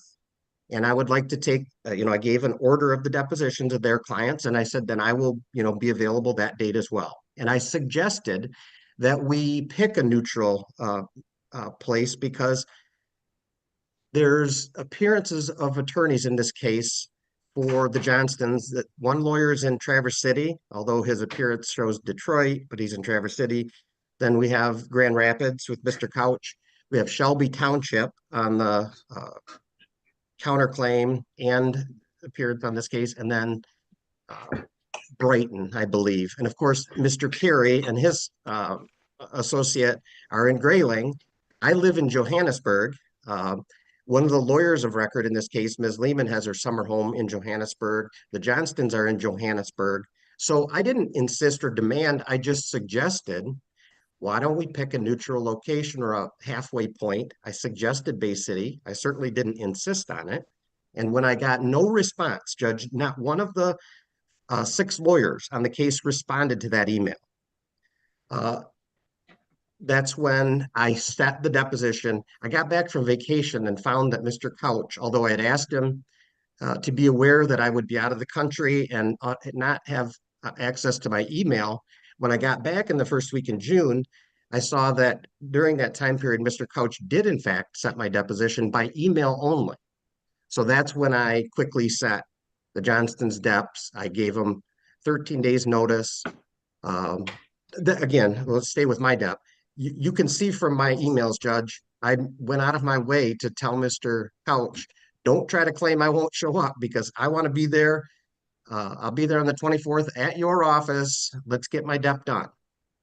And I'd ask the court to consider what evidence, what factual support has Mr. Couch put in this motion that would make it not frivolous. That his claim that I canceled is coming from his word, which is not evidence, and it directly contradicts the admitted writings between the parties, which I say 3 times in the 3 different exhibits that you have, Judge. Mr. Couch, I will be there for my deposition. After he filed the motion, I said, are you canceling my deposition? And he said, yeah. So there's no support. There's no factual support for any relief requested by Mr. Couch. Judge, here's why it's important. And going to the request to adjourn, that the property at issue is my home. I can't use my home because not only did it flood, which took out all the, the carpeting, the flooring, the furniture, there's mold on the walls, there's mold everywhere. To the extent I've been able to clean most of it, but also, Judge, there's a river that flows down the middle of my driveway. Now, I tried for 10 months or more to stop that. Every time it rained, I would repatch it up. I'd get out there with my wheelbarrow, spend hours putting that back together, but you can't beat this water. And so I told Mr. Couch early on, let's just keep this moving because when this summer comes, my biggest flooding is in July and August. So that's why I was concerned about adjourning it the first time. And here we are again.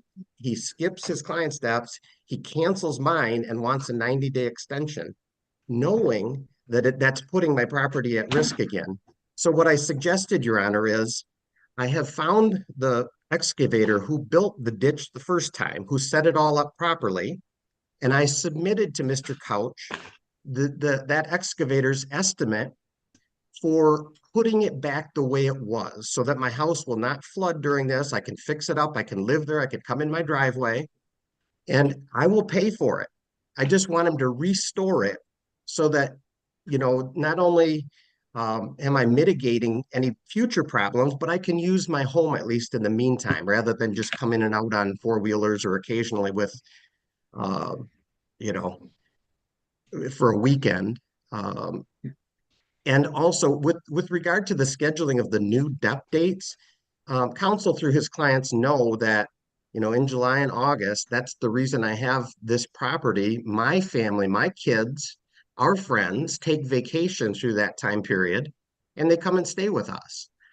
So I will, depending what the court decides, I will of course make myself available, and I could do some of those later dates in July that counsel has suggested. But I don't think it should be pursuant to a court order. I think it should be pursuant to me and Mr. Couch and the other lawyers, compromising and encouraging each other to come up with a good plan to do these depositions. I'd ask the court to deny the relief requested, pending, again, my motion asking for the relief regarding the Johnston deaths. Okay, thank you. Mr. Couch, it's your motion. Anything that you wanted to say in response? I would only add very briefly, Your Honor, that the initial request for an extension of the scheduling order dates was due to some health issues that my partner in Traverse City was having, and he asked me to take over the case. And I had a 2-week trial out of town around the time that I took over the handling of the case. That's why I asked everybody to adjourn the dates. So I just don't want the court to think that nothing's being done on this case, and I wanted to further explain why that previous adjournment was requested. Okay, I did have a chance to review the written submissions of the parties, and obviously I've had an opportunity to hear from each side here today. Addressing the main issue of the motion, which is the motion to compel the deposition, I don't know what happened on the phone call. There is no record of that. I know what the parties provided in their emails, because I did have a chance to review those. And I don't think that there's a basis for sanctions at this point against Mr. Riemann, primarily because I do think that, Mr. Couch, that your motion was a little premature in that Mr. Riemann, at least in writing, never refused to appear for his deposition as scheduled. And rather than leaving that scheduled to see whether or not he did actually appear, which of course, if he hadn't, then I think there would have been grounds potentially for some type of sanction at that point. But he never had the opportunity to either appear or not appear, because you did indicate to him prior to that date that you were just going to go forward with the motion. And in writing, at least, again, I don't know what the conversation was on the phone, but in writing, at least, he never directly refused to appear. I get the argument that it was kind of couched in terms of whether or not your clients appeared for their deposition that he scheduled, but through his express language, he never indicated that he wasn't going to appear unless they appeared, or that he wasn't going to appear. So I do think the motion is premature in some ways, and therefore there isn't grounds for the court to issue any kind of sanction. I do think, though, in the interest of moving the case forward, that it would be appropriate to order that Mr. Riemann pick one of the 3 days set for July, and notify Mr. Couch's office within the next 3 days from today's date as to which of those dates that he's going to submit to the deposition. And the court would order that that deposition occur based on the date that he provides within the next 3 days. In terms of how that deposition takes place, the location, I think, that's up to your office, Mr. Couch. I think you just need to notice it for a reasonable location. In terms of how it's taking place with regard to video or not, under MCR 2.315A, parties can take depositions that are authorized under 2.306, which this one is, by video, simultaneous video and audio recording without leave of court or stipulation, as long as they comply with all the other provisions of 2.315. So I don't think that's something that the court needs to order. Again, Mr. Couch, I think you're authorized to do that under the court rule. And again, as long as you're otherwise complying with 2.315, I think Mr. Riemann can't really reasonably object to that. So again, I think that's already authorized by court rules. Just in terms of the temperature of this case, you know, I agree. I think there's a lot of back and forth here that could be avoided and might result in some better communication and cooperation among the parties. Certainly, Mr. Couch, I'm fully aware of Mr. Riemann's status with regard to his bar association. That doesn't need to be repeated in every single motion. Certainly doesn't need to be backed up by written exhibits. I think to the extent that that means anything in the context of a motion to compel discovery, I don't think it's relevant at all.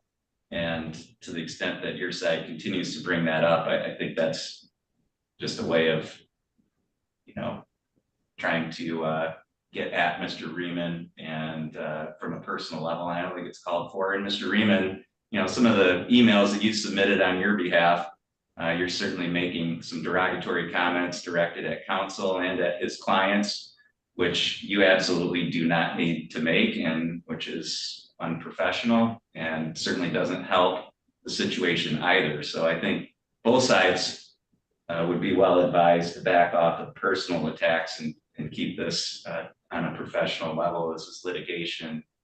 This isn't an opportunity for everybody to engage in personal attacks. So I think that could go both ways. And I think to the extent both sides start doing that, I think everybody will cooperate a little bit better as we go forward. Given the delays that have occurred, I do think it's appropriate to extend the discovery dates out. So the court will also grant the request to extend those dates out 90 days. And so, Mr. Couch, I'll ask that you prepare an order and submit that under the 7-day rule. Number one, extending the discovery dates. And number two, providing that your motion to compel is granted to the extent that the plaintiff has to provide to you notice of which of the 3 dates that remain that he's going to submit to the deposition, and that it occur on that date, on one of those 3 dates. Mr. Couch, do you have any questions about what needs to be in the order? No, Your Honor, thank you. Okay. All right, thank you. That's all for today. And all parties are free to disconnect at this time. Thank you, Your Honor. Thank you, Your Honor. Good.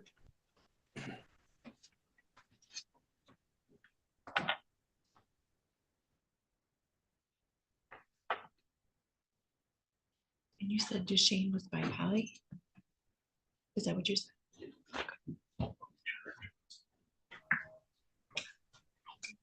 Mr. Duchesne, can you hear me okay?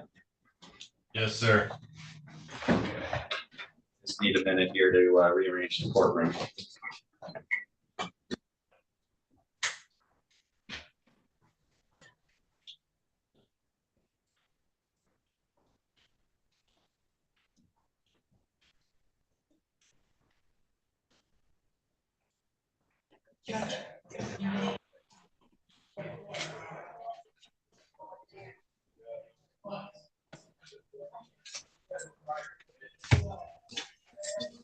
Butts, we're going to address your case in just a minute, okay? I'm running a little bit behind.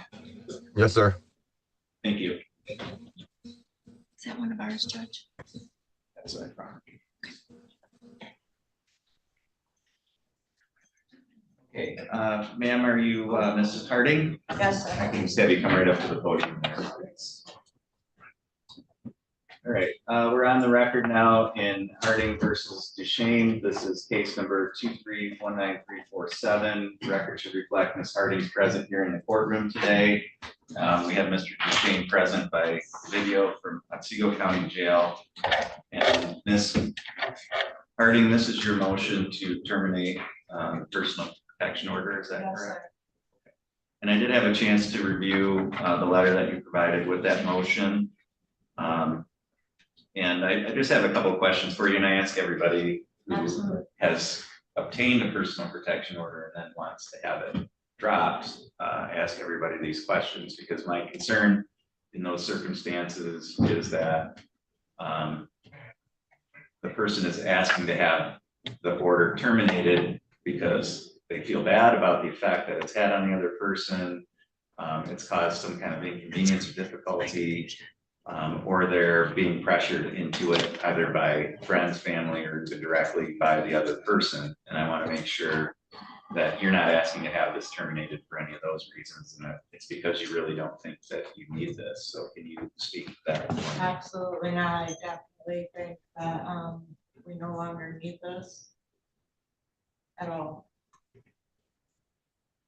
Okay, can you tell me just briefly why you don't think it needs to be in place? So there was a lot of confusion in the beginning when I originally got the personal protection order. I thought, my understanding was that because I didn't turn in the final paperwork back to the courts saying that it was ever served or anything like that, I honestly thought that it never went into effect. However, what the PPO initially was needed for stopped as soon. So I had the PPO given to Sean by his niece. And at the time, our arguing and fighting was a lot. So I just wanted it to stop. So as soon as she gave him the paperwork, it stopped. But then I didn't turn in my paperwork at the end stating that I had him served or any of that. So I never thought it went into effect. So we didn't speak for almost 5 months, five to 6 months. And then I had heard that Sean was working on himself and had quit drinking.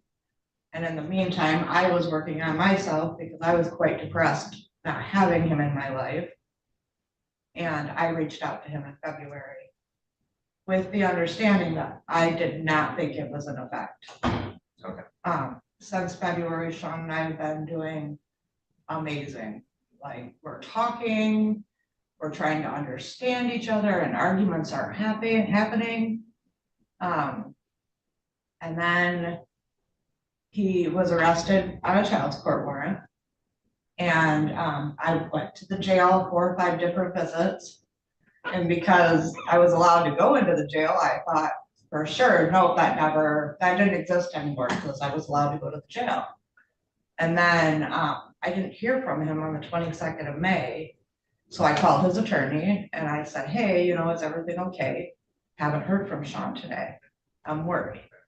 And the attorney advised me that Sean had been served while there in the jail, this personal protection order. Okay. So I immediately freaked out, like, oh no, oh my gosh, I have to fix this because now this is hindering our success and our future together. Okay. All right. So based on what you told me, I do find that it would be appropriate to terminate the order. In any case, it would only be in effect for about 2 more months anyway. So the court will grant the motion to terminate the order. The only thing I would say, starting going forward is personal protection orders are something that the court obviously takes very seriously. And when you apply for one and get one, it creates some responsibility on your part to follow through and understand what that means. Because the court's doing its part to try and protect you, and you really want that protection, then you need to follow through with those kind of things.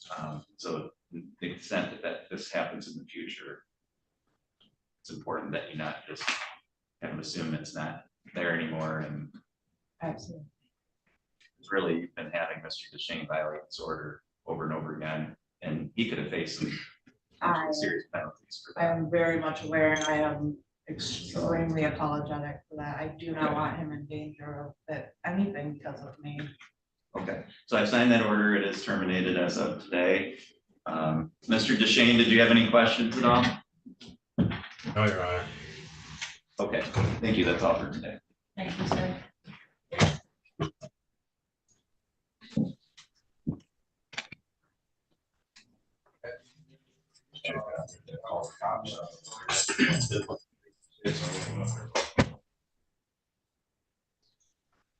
Okay, we've we've got to shift gears a little bit here and switch to our Crawford County docket. Mr. Butts, are you able to hear me okay? Yes, sir. Okay.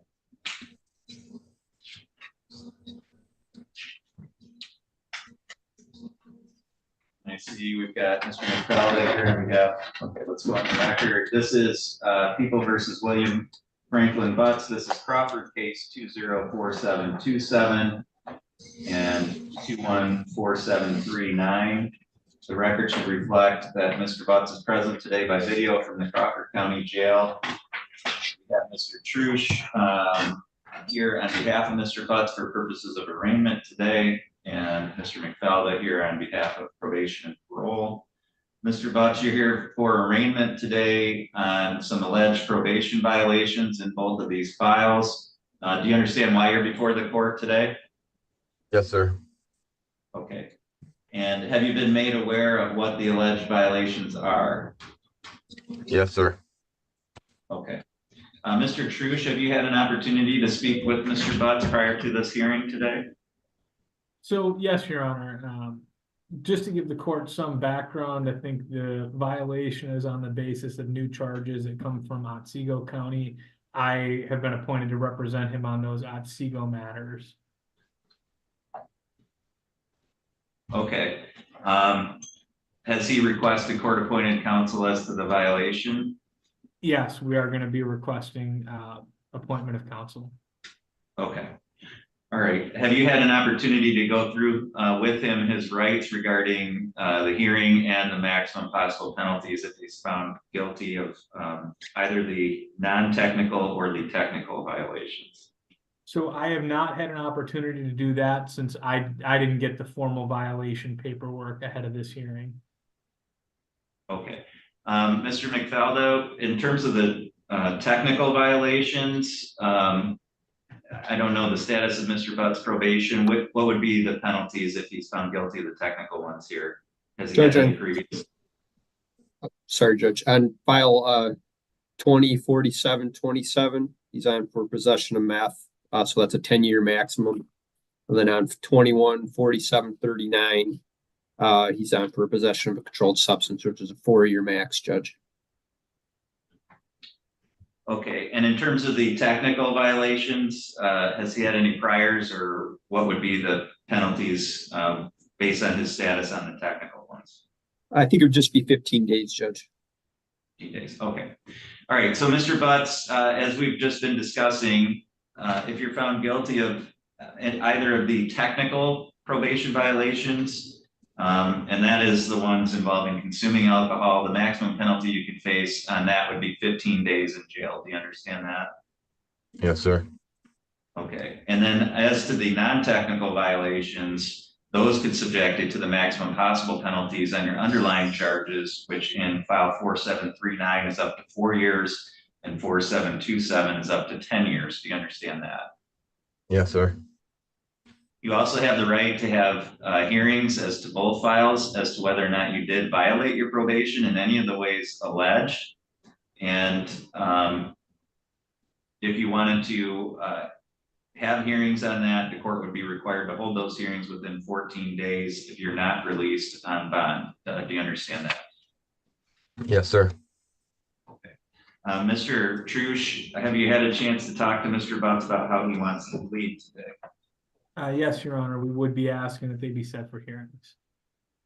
Okay, so the court will enter not guilty pleas on behalf of Mr. Butts with regard to all the alleged violations in both files. The court will set this matter for hearing. Mr. Trush, did you want to waive the 14-day requirement, or are you asking to have the court set these within 14 days? Your Honor, I'd like to address bond to the court before we make that determination if I could. Okay, Mr. McFalda, do you have any recommendations regarding bond?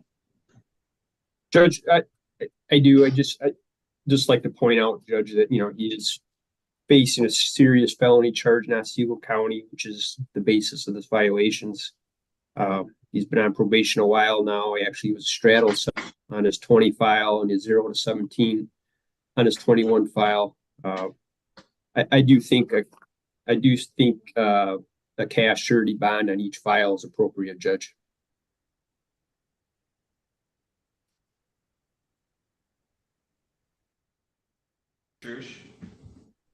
Thank you, Your Honor. I guess what I would emphasize in regards to this, I represent him in the underlying case in Otsego. It appears that that's going to be headed for a trial at this point. Obviously, we're still early in it. We're set for a probable cause conference in front of Judge Cooper on July 11th. It's anticipated we're going to be setting an exam date at that time. Obviously, these are allegations at this point. He maintains his innocence to them. To his credit, I would say, when I spoke with him, he was aware that there was a warrant out. He had indicated to me he was making arrangements to take care of that. Anticipated that he would be turning himself in on Thursday or Friday. My understanding is that while he was voluntarily meeting with an officer in regards to the other matter, that they saw the warrant and arrested him. But I don't think there's anything to suggest that he wasn't taking it seriously or trying to avoid anything. I think that he fully intends to defend himself. Would suggest to the court that if the court feels the necessity to put a cash surety bond in place, that it be a minimal amount so that he can post that and defend these matters. Thank you. All right, looking at both the files here, the underlying charges both of them involve controlled substances. The court notes that one of the alleged violations is that Mr. Butts was consuming alcohol in violation of his probation. The court also notes that the underlying violations involve assaultive conduct, and the court further notes that there are substantial potential criminal penalties resulting from a violation if Mr. Butts is eventually found guilty. So for those reasons, the court finds that cash or surety bond would be appropriate in amount of $10,000 as to each file. So the court will set bond at $10,000 cash or surety in each file. Again, the court finds that's necessary for protection of the public as well as to ensure Mr. Butts' appearance in any future hearings. The court will then, Mr. Trush, as to the 14-day requirement if Mr. Butts is not able to post that bond. We would ask that the matter be set within the 14 days. Okay, so the court will set this for hearing within the next 14 days. Ms. Koch, I know you were brought in a little bit late there. I apologize for that. I didn't see you in the waiting room immediately. So did you have any questions about where we're at so far? Mr. Butts is pled not guilty and he's requesting a hearing within the next 14 days. No, Your Honor, and Ms. Medler is here in my office as well. Judge, okay. My question is did he request an attorney? Is he waiving an attorney? Mr. Trush has been appointed to his other files in Otsego County, and so I think we're anticipating, and correct me if I'm wrong, Mr. Trush, that he'll be appointed to represent Mr. Butts as to these violations as well. That is correct. Okay, thank you. Your Honor, before we go off the record on this, I did see Mr. Butts raise his hand in the jail. I don't know if there was something he needed to address to the court. Sorry, I did not see that, Mr. Butts. What? I was just curious. I didn't understand the bond situation, sir. Yep, the court's setting bond. Go ahead. I have full employment at A&O. I just got my daughter full time. I don't know how much. I can't come up with $10,000. Is there any way of maybe lowering it a little bit, Your Honor? I have no violations. I turned myself in. I'm doing everything. I've talked to Mr. Trush and Mr. McFalda, told him I'm turning myself in, left messages on both phones, talked to both Richard and Mike. I didn't understand the bond thing is all, Your Honor.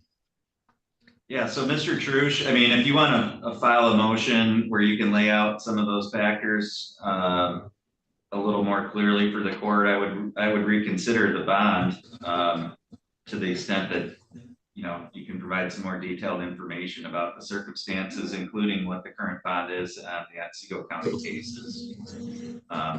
So obviously, the court's willing to reconsider bond upon more information.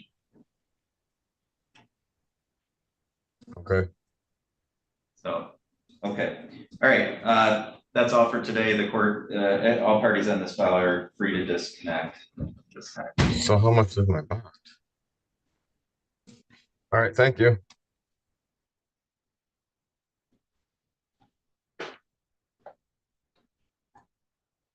Your Honor, would you like that back over here?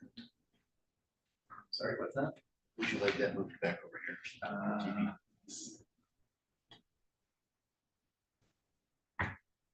Yes, please.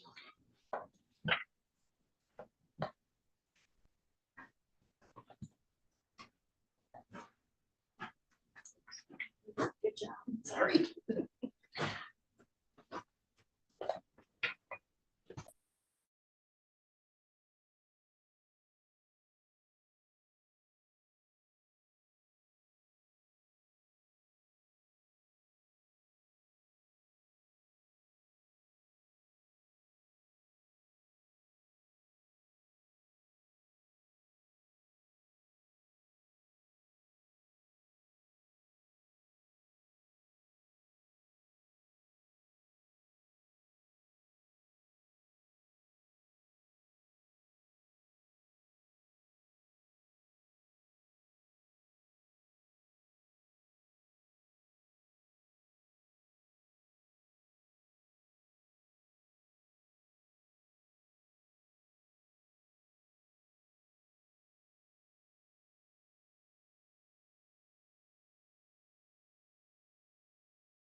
Mr. Smith, are you able to hear me okay? I am. I was having a little difficulty on my desktop, so I'm streaming in by the phone. Okay, sounds good. All right, we're on the record now in, let's see. This Lansing area Federal Credit Union? Lansing Automakers, Federal Credit Union, LAFCO. Gotcha, okay, versus Debbie Hughes. This is file number 2319369. And this was set for a debtor exam today. It looks like Ms. Hughes was served with the notice of the date and time of today's hearing back on May 9th. It looks like there was personal service. And this was set for 11:45. It's now 11:52. I don't see Ms. Hughes joining us by Zoom. Have you had any kind of contact with her, Mr. Smith, at all? I have not, Your Honor. And I just double checked the file, and we keep track of all communication, phone notes, emails, and there has been no contact whatsoever in the last 6 months, which is as far back as. Sure. Did you want to try and set this for another exam hearing, or how do you want to proceed today? Well, I know some counties I'm in, like over in Eaton, if they fail to appear after personal service on a subpoena, they'll go straight to bench warrant. But the majority of counties that I'm in typically would like us to file motion to show cause. We'll do 9-day mailing to the address of the personal service, which we confirmed through our skip trace databases. So we'd like to file a motion to show cause. If she fails to appear at that time, we'll ask for a warrant. Okay, I think that's an appropriate way to proceed. So I'll just ask that you do that. Once I receive that, I'll sign it, and we'll go from there. Anything else that you wanted to state for the record today? Nothing for the record. Appreciate the help. Thank you, Your Honor. Okay, thank you. You're free to disconnect. Perfect. That also concludes the court's morning